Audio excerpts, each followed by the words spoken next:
Hello friends, welcome back to my channel, The Fulfilment. I am Asikikul. Today I am going to focus on the analysis and explanation and also the critical comments on the very second scene of the first act of Macbeth, a great tragedy by William Shakespeare.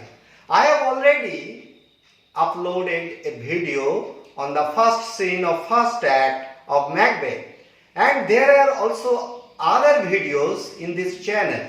So if the viewers you are interested, please watch those videos. I think you will be benefited. Okay, today I am going to focus on the second scene of the first act of Macbeth. But before going to discuss, my simple request, those who have come for the first time in this channel, please subscribe this channel, The Fulfilment.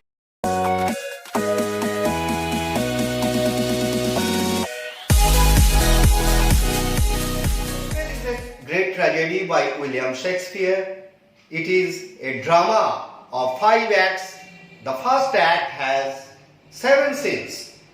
I have already uploaded a video on the first scene of the first act in this channel.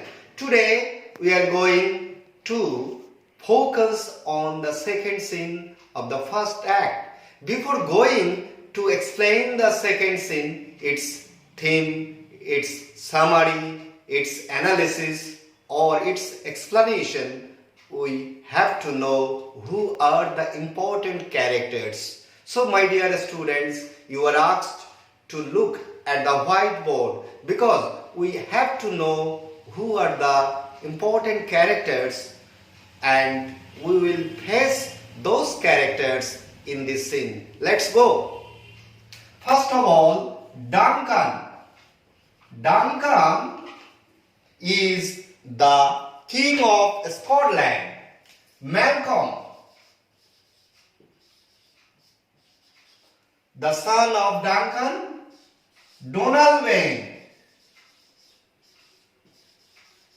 the son of Duncan. Lennox, a noble person. Attendants,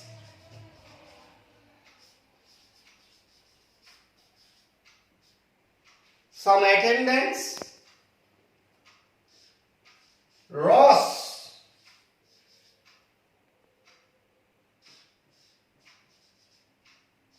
and Angus. So we will face these characters. Duncan, the King of Scotland. Malcolm, the son of Duncan. Donalbain, the son of Duncan. Lennox, a noble person. Attendants, Ross, Angus, and also a bleeding captain.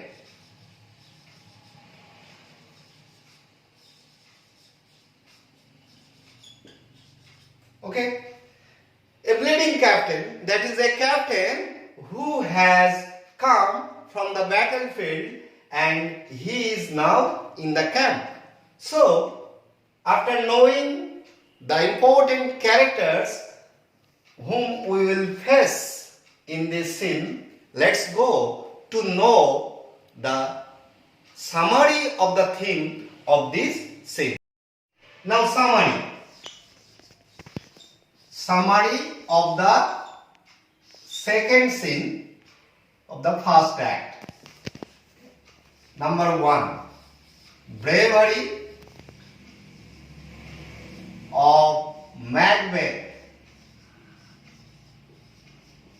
In this scene, we will be able to know that Macbeth is a great general, he is a brave soldier, and his bravery is exposed through the words of a captain who has fled from the battlefield, that is the bleeding captain, and also his bravery is exposed by the words of Ross, another noble person, then who has come from the battlefield and give him a fine description of the bravery of Macbeth to the King of Scotland, that is Duncan.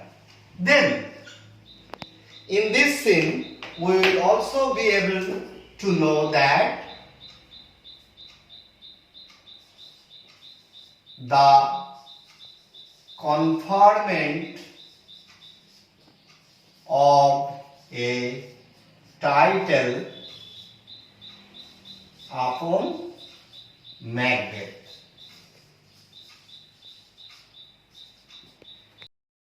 So in this scene, we will also be able to know that there is a title, and the title is conferred upon Macbeth. Macbeth was the thane of Glamis, but as he fought bravely in the battlefield in favor of King Duncan, that is in favor of the state Scotland, the King Duncan is very pleased and he has conferred the title Thane of Cawdor upon Macbeth. As the Thane of Cawdor is treacherous, and that's why the king has given him a order, that is sentence to death order. Okay, and now he has conferred the title Thane of Cawdor upon Macbeth. So in this scene, these two major themes will be known by the students, by the readers. Now let's go to know line by line explanation of the second scene of first act, and then I will focus on the critical notes, that is critical comments on this scene. Scene 2, that is scene 2 of the first act of Macbeth. What is the place? A camp, that is a military camp. Alarms within, that means a camp near forest. The place is forest. There is a distant sound of what? Of trumpets. Enter King Duncan, Malcolm, Donalbain, Lennox with attendants meeting a bleeding captain. So these persons, they entered into the camp, and there is a bleeding captain, that is a captain who was bleeding. He has come from the battlefield. Okay, Duncan, what bloody man is that? He can report as Simei by his flight of the revolt, the newest state. So Duncan wanted to know who was the bloody man, who was the man who was bleeding.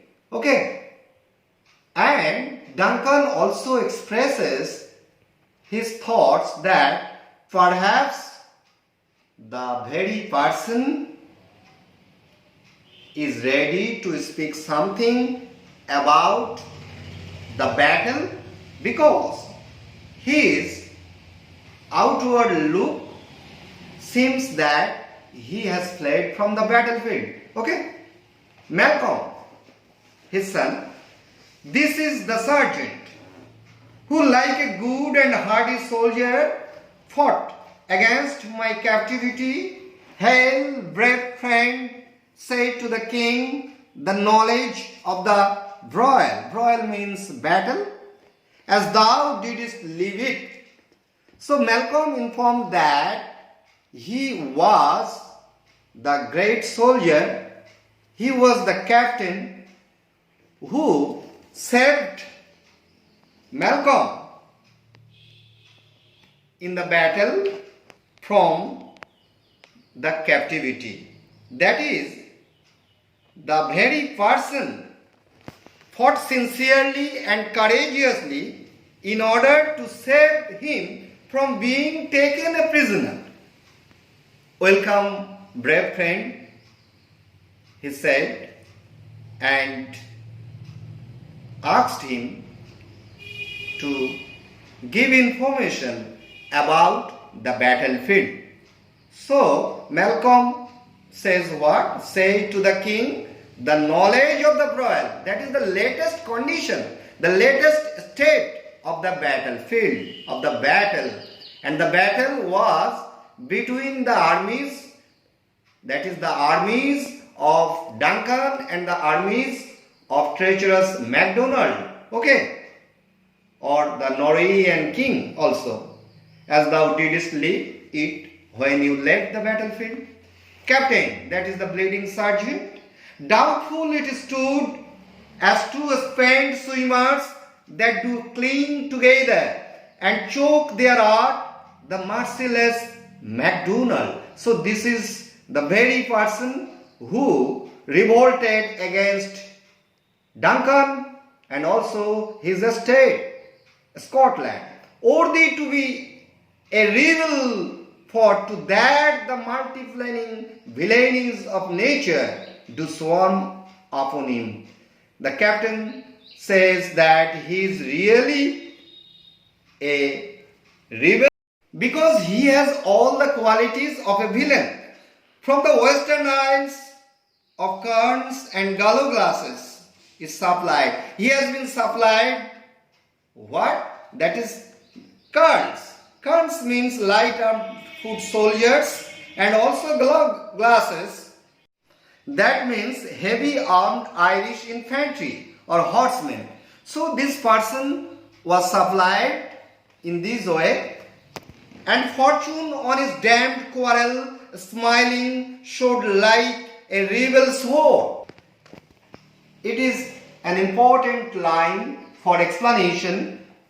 Here the captain informs that fortune acted like a whore, like a prostitute. What does a prostitute do? A prostitute at first entices the customer for his sex work, for the sake of money.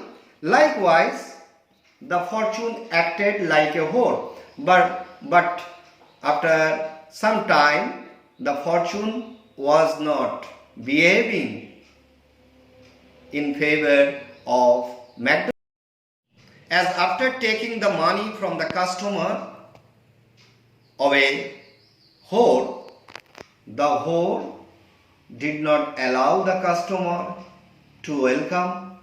Likewise, the fortune also behaved with MacDonald.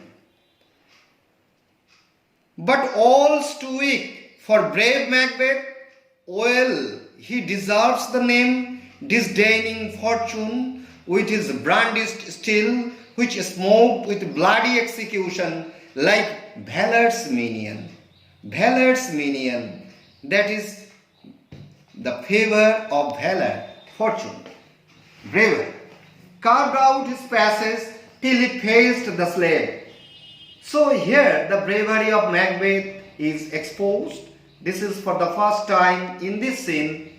The name of Macbeth is placed in front of the audience or readers, and the captain informs that Macbeth very bravely fought against MacDonald, and not only this, he did this work by shedding a lot of bloods of the opponent armies, okay, which never shook hands nor bade farewell to him.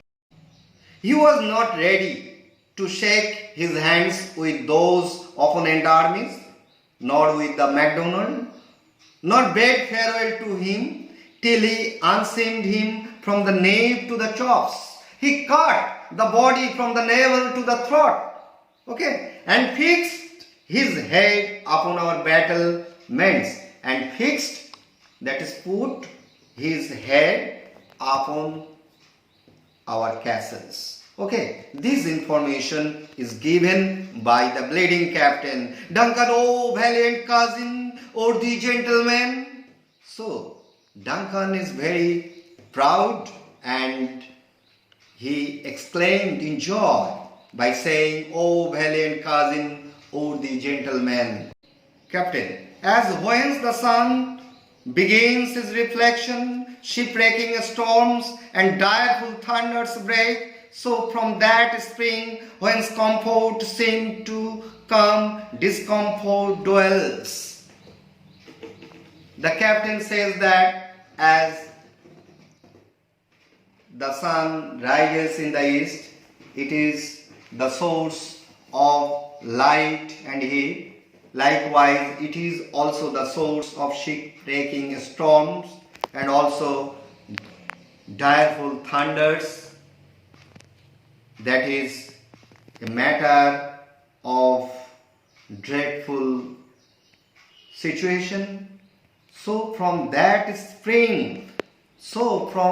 source, whence comfort seemed to come, when our battlemen thought there was a comfort because they defeated MacDonald and his armies.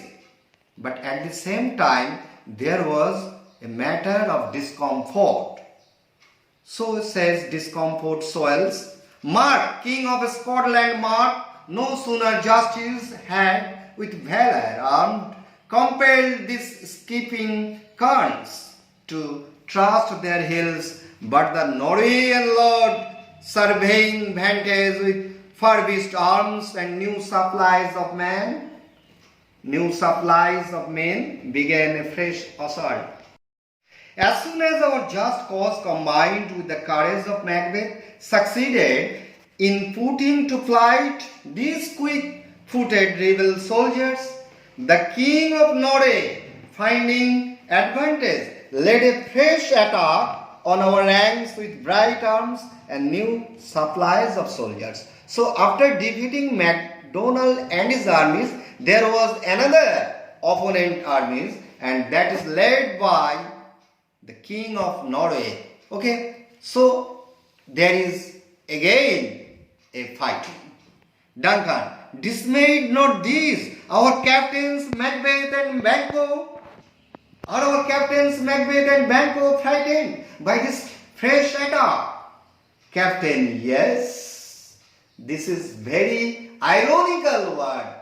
That is the very opposite idea is exposed. As sparrows, eagles, or the hare, the lion, if I say sooth, I must report they were.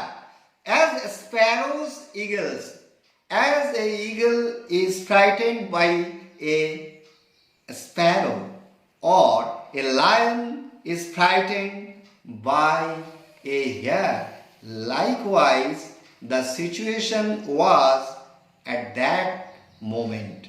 If I say sooth, if I say truly, I must report they were as cannons overcharged with double cracks. They were as cannons.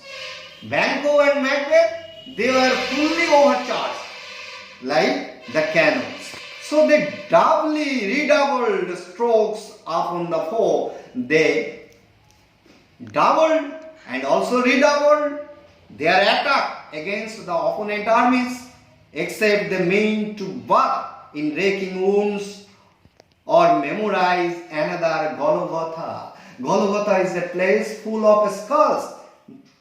That is, they made the place a place of murder, a place of a lot of corpses.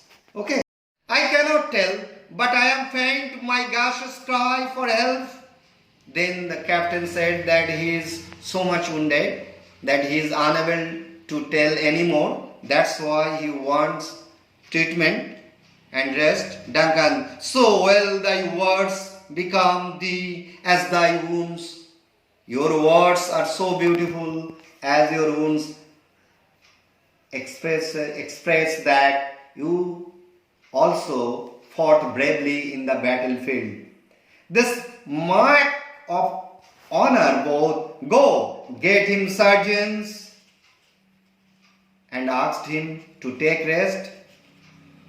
Enter Ross and Angus, two other noble persons. Now they enter into the camp. Who comes here? King asked. Malcolm, the worthy Thane of Ross. Okay. Lennox, what a hust looks through his eyes. That is, he is very hasty in his look. So should he look that seems to speak things strange. And Lennox also added that perhaps he is ready to speak some more information about the battlefield, about the strange events that already have been occurred. Ross, God, said the king. Duncan, whence comes thou, O Thane? Ross, from Fife, that is the battlefield, great king, where the Norwegian banners flout the sky and fan our people cold, Norway himself with terrible numbers. So he gives the description that the Norwegian banners were hanging in everywhere, and it mocked perhaps the sky and fan our people cold, that our people became fearful. Norway himself with terrible numbers, and they were in huge numbers. Assisted by that most disloyal traitor, the Thane of Cawdor, began a dismal conflict, and they were assisted by the treacherous Thane of Cawdor. Okay, so there was a terrible conflict till that Bellona's bridegroom, that is the adjective appropriate for Macbeth. Bellona's bridegroom. Bellona is the Roman goddess of war. Okay. Macbeth is compared with her bridegroom as he fought so bravely, left in proof, confronted him with self-comparisons, point against point, rebellious and against arm, curbing his lavish spirit, and to conclude the victory fell on us. He also added that this is Macbeth, who is only compared with Bellona's bridegroom, and by virtue of his bravery, the battle is ended and the victory is in favor of our country. Duncan, great happiness. Duncan expressed his happiness. Ross, that now, so you know, the Norway's king, the king of Norway, craves composition, nor would we deign him burial of his men till he disbursed at St. Comes inch $10,000 to our general use. And Ross also informs that the king of Norway wanted to take the bodies of their dead soldiers for burial, but until he gave $10,000, our general did not allow his proposal. But at last, when he gave $10,000, our general approved his proposal. Duncan, no more that the Thane of Cawdor shall deceive. Our bosom interest, go pronounce his present death, and with his former title greet Macbeth. That is the conferment of the title Thane of Cawdor upon Macbeth. Duncan announced the sentence to death order of the Thane of Cawdor, and also asked Ross to announce this title upon Macbeth. Ross, I will see it done. Duncan, what he hath lost, noble Macbeth hath won. This is very dramatic irony, and in future we will be able to know that this noble Macbeth will also be the traitor, will also be the murderer of the innocent king Duncan. Okay, so this is the analysis of the lines of the second scene of first act of Macbeth. Now let's go to know the critical comment or critical note on this scene. Now let's go to know the critical comments on this scene, because without knowing critical comments, the students will not be able to write the explanation of any lines properly. Okay, So look at the whiteboard. This scene focuses two things. First of all, Macbeth depicted as hero. Macbeth is depicted as a hero. Why? Because although we do not meet Macbeth now, yet his bravery is depicted first by the bleeding captain, and then it is confirmed by Ross. That is another noble person who has come from the battlefield of Fulfilment. And also there are some adjectives which are used in favor of Macbeth, like Valor's minion or Bellona's bridegroom or noble Macbeth, etc. So, by virtue of depicting Macbeth as a great hero, our estimation is raised. Our craving to know more about Macbeth. So at the very first time, his heroism is focused in this scene. There is also dramatic irony. That is, it is an important tool which is used by the dramatist to expose the dramatic situation properly. And the dramatic irony is used through the speech of King Duncan. When Duncan was informed the bravery of Macbeth, and it was confirmed by Ross, he uttered, "Go, pronounce his present death, and with his former title, Great Macbeth." That is, he is speaking in favor of Macbeth, but he is also explaining that the Thane of Cawdor has been proved as a traitor, and his title will be conferred upon Macbeth. This is very ironical use, because in future, very soon, we will be able to know that this noble Macbeth, this great Macbeth, will be also the traitor, will be the murderer of the innocent king Duncan. Okay. Again, there is another dramatic irony, that is the speech of King Duncan. What he hath lost, noble Macbeth hath won. What he hath lost, that is what the Thane of Cawdor has lost, noble Macbeth. The king is praising Macbeth as noble, but very soon we will be able that he is a culprit. He is going to be also a traitor. That's why the scene has an importance for using dramatic irony. So my dear students, if you enjoyed today's class, I think you must like it, share with your friends, and those who have come for the first time, please subscribe this channel, The Fulfilment, because I very regularly upload videos on English literature covering the syllabus of various universities, and also on English language, grammar and motivation. So my dear all viewers, please subscribe this channel. Thanks a lot. Hope I will see you again with another videos.